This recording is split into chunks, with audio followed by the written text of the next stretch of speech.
and we were ready for a long sit-in. And just a couple hours later, she came out and she said, okay, we're going to give you a meeting on Thursday at 4:30. So we went away thinking, great. We mobilized people to come join us at the meeting, and the day of the meeting we got a call saying, the meeting's canceled. You didn't really want to have a real dialogue. You just wanted to do a sit-in in the office. And we said, no, that was crazy. We wanted a real dialogue. And we showed up for the meeting anyway. They called the police. They almost had us arrested. And finally, I think it's because the woman who was fasting, Leslie, had brought all these beautiful pictures of Iranian children.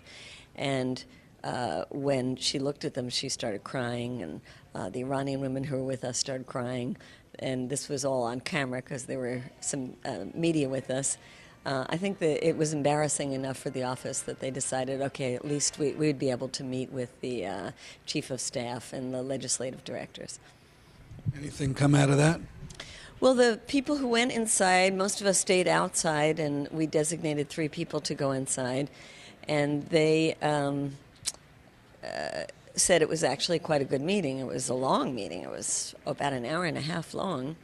And they said that there was a lot of good back and forth. Of course, they didn't see eye to eye on the issues, but that the staff people listened intently. They said that the senator's position was not really what he said on CBS. It was actually a softer position, that he believed in diplomacy first. And our people said, well, why doesn't he talk about diplomacy instead of talking about invasion? I mean, when you're engaged in a dialogue with somebody, you don't talk about how you're going to invade them. In fact, before you engage in a dialogue with them. And so it was a pretty decent meeting, and they came out and debriefed the rest of us and felt that there was a commitment on the part of the staff to talk to the senator and ask him to tone down his rhetoric and talk about diplomacy. And then he comes to Connecticut, and at a factory that produces jet engines, he made pretty much the same comment that he did on Face the Nation.